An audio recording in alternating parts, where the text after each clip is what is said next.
morning. We're on our little W, and today we're going to be working on, crossing fingers, finishing up the electrical. I feel like this is something we've been working on for pretty much since like the start, and we've been kind of chipping away at it little by little. And plus there's just been so much going on the last couple months, honestly, that it's just been like really difficult to find time to work on the van. But I have time today, so that is what we are going to be doing, because like we're not professional electricians, so that's not to say that our way is the way, it's just how we did it. So caveat, we're not professionals. It's been a long time coming, but you know, we're doing this ourselves, we're learning it as we go, and we just want to take our time so we don't mess anything up. So how do you feel, babe? I think we'll get this done today. Really? Let's see if we get it done this month.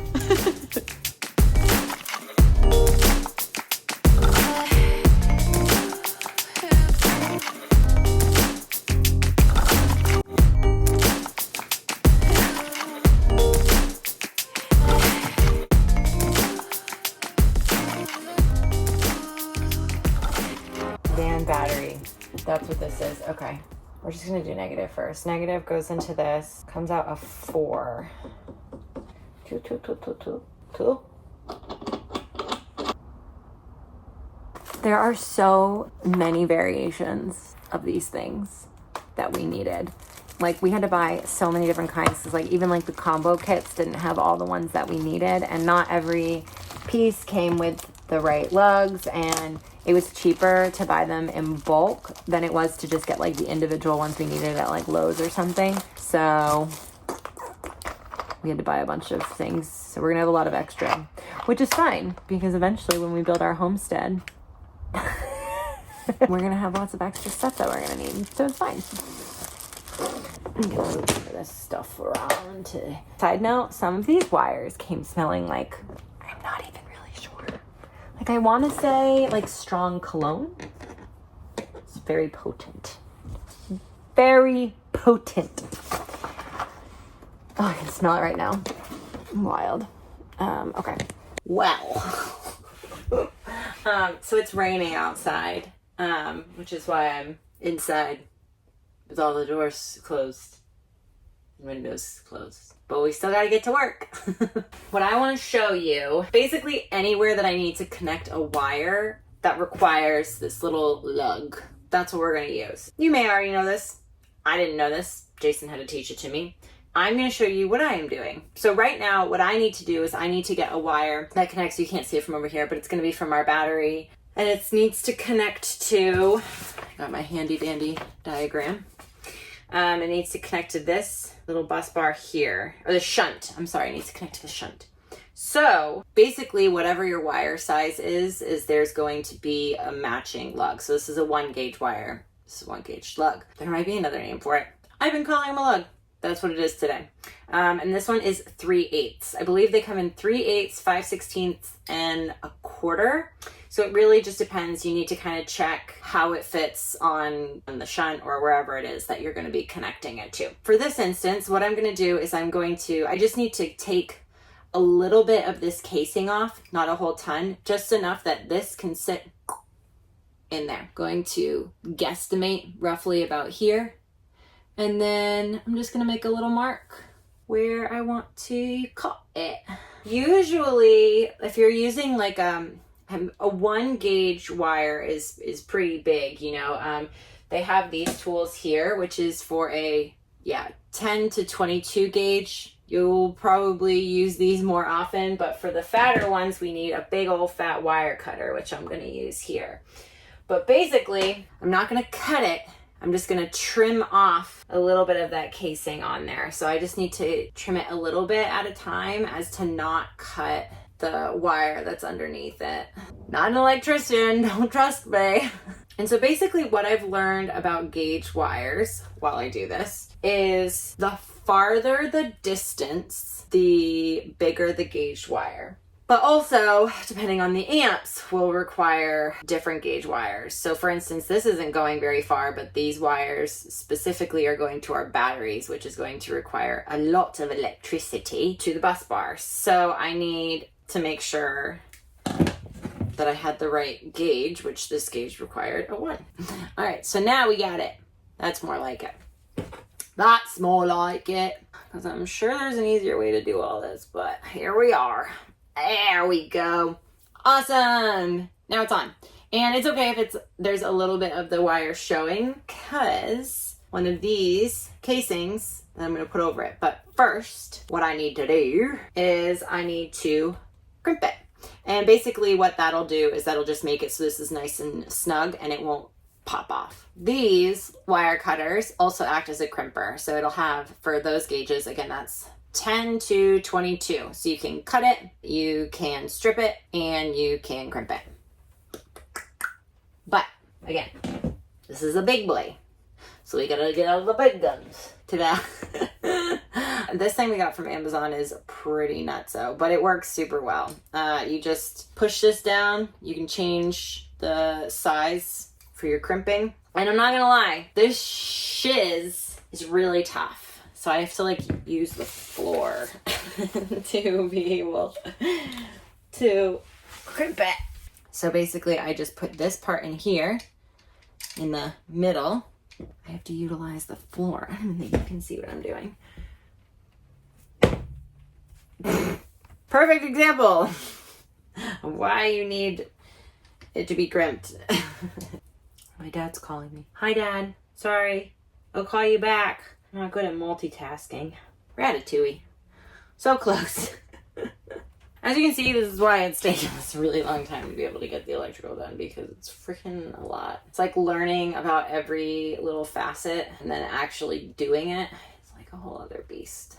Because I want to do it right. I'm not trying to like start a fire, you know? I think that's my biggest fear, is everything just like exploding.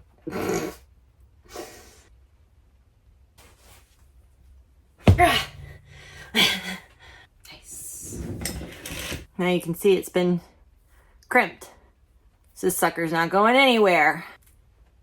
Oh, that one was so smooth. I mean,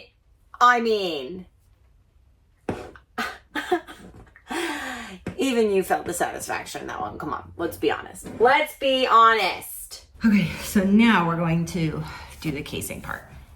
So these are going to be the little pieces that we put over like so. But basically you got this nifty heat gun. Comes with a little attachment piece, but honestly I don't use it because it just keeps falling off. But $10 at Walmart does the trick. Turn it on and it just melts. It's pretty cool.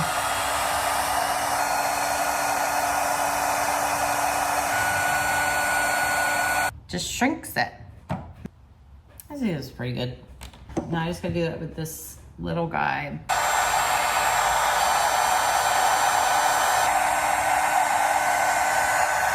Oh, that's it. It was really intimidating, I think, at first, and now that I'm doing it, I feel confident. Now we just have to do a bunch more. And I am officially putting on the last two. Well, I say officially, but for the most part, we just need to connect the batteries, one more small positive wire, and the fuses.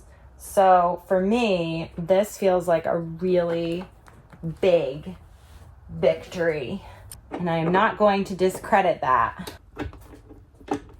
Nice. Okay, so I feel like we're pretty much at a point that I can kind of share with you what we've done with our electrical system. I just wanted to show you what we're doing and like some of the main components and how we decided to go about doing this. Do not take this as like the tried and true way. We watched a bunch of YouTube videos, we did a lot of Googling, we had a lot of sit down chats with different people to try to make sure we understood what pieces went where. So I literally wrote down notes because I didn't want to say something wrong and then someone would be like, I thought you said, and I'd be like, no, don't quote me. So I'm just gonna do my best to explain, like I said, the main components of everything. So obviously, most importantly, are going to be your lithium batteries. At least that's what we got. We got these 2 Lion Energy batteries, and I honestly don't know how much they are. I want to say they're like 900 or so a piece, maybe a little bit more, but we actually got them in negotiation for this van. So we bought this van from a private seller, and we were like, oh, this is the price that we'll go for. And they were like, what if we throw in these batteries? And we're like, oh, okay. So they were never used. We were like, yeah, that's a huge step and a huge financial piece that we didn't have to put up front, which was really nice. So from my understanding, again, don't quote me, this is just what I know. There are 3 main ways to be able to charge the batteries. So there's solar, which we have 2 200-watt Renogy solar panels on our roof. There is shore power, which we opted not to do, and that's kind of like what you would see at like an RV park. It's like the plug on the outside. And we didn't do that because we have an alternative way, which is the 3rd way, and that's to actually use our car battery, the van battery, to charge these batteries. But we left this space open and free. So if we do decide and we're saying, oh my gosh, we're using so much power, or there's actually a lot more opportunity for us to use shore power than we thought, then we at least have the ability near all of our electrical to set up whatever that means. We haven't looked into it, so I don't really know. So I'm not going to be covering shore power. I'm just talking about our solar panels and the car battery. I'm gonna like move out of the way. Okay, so I'm gonna try my best to explain this in the most simplest of terms, so that way if somebody's like me who has no concept of electricity like anything about this, then maybe you'll be able to understand. So I'm gonna start with the van battery. So the van battery, in order to be able to charge, the car's running, van's running, to be able to charge this, we need this guy. That's the DC to DC charger. DC to DC charger. And basically it just safely allows the energy and the electricity that's coming from the car battery to be able to charge the lithium batteries. All in all, just very general landscape of that. Van battery, DC to DC to lithium, okay? Then next we have this guy up top, which is the inverter. In simplest of terms, right? When you plug in something at home, you plug in your laptop to charge it. That's gonna be probably a 110 volt, right? And that runs a lot of energy. We have 2 variations. We have 12 volt and we have 110 volt. So that way we have alternating versions of how we charge things. If it's something as simple as plugging in our phone, or something as big as, I don't know, plugging in an air fryer. I don't know.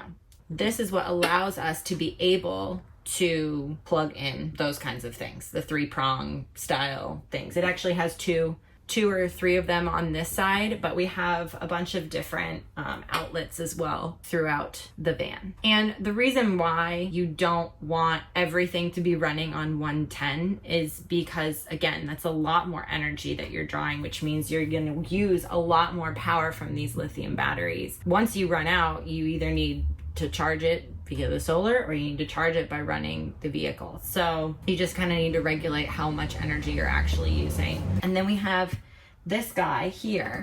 This is our solar charge controller, okay? This is very, very important. All of the energy that's being collected from the solar panels has to go somewhere, and it has to go somewhere safely. So what this does is that it takes through a bunch of little black wires that do a bunch of different things. But basically, what this does is it allows the energy from the solar to safely get dispersed to the batteries, to charge the batteries, because it can't just go straight from this to this. The batteries need to, like, if you want to charge your batteries, something needs to communicate that to the batteries. It can't just go straight to it. It's like speaking another language. You need like a Google Translate, basically. And all these little things are Google translating for the batteries and running all the electrical. And then we have this shunt here. And what that's going to do is that's going to allow us to connect basically like a monitor. So we can see levels of how much power we have left in our batteries. How are the batteries doing? How much energy are they dispersing? Are they overworking? Things like that. And then of course here we have our fuse box. As you can see, we don't have any fuses in it yet, but we have all of these wires. Like this is our 12 volt passenger bedside thing that's in the wall. So we have all these different wires that are coming. We did pre-wiring when we did our walls and our ceiling, and all of those will then go to our fuse box, unless it's one of these guys, right? These prongs, which is gonna go into our inverter because it has like 2 or 3 in the back. So it'll be able to receive that. Yeah, and then the only other thing I want to show you is just these guys right here. So these are the kill switches. This is for the inverter, the big guy here, and then this one is for the batteries, and that's just basically if they overwork themselves, they overheat, whatever, something's going wrong, the kill switch, shut them bad boys off. Yeah, I think that's about it. Like I said, I'm going to keep it nice, short and sweet. I'm not going to dive too much into the specifics, but if you have any questions or specific questions, put them in the comments and I will gladly be able to help answer them. I'm hoping after the holidays, things will be able to slow down so we can spend more time working on the van, which means I'll make more videos and all of that. So subscribe, please stick with me. I swear this journey has just been like a wild ride. So there's gonna be a lot more. There's gonna be a lot more to come, baby. Sometimes I look at myself talking at a camera and I'm like, what am I doing? Anywho, subscribe. Thanks for being here. I'm gonna go work on the kitchen cabinets now, so hopefully I'll be able to have another video for you soon. Okay, bye!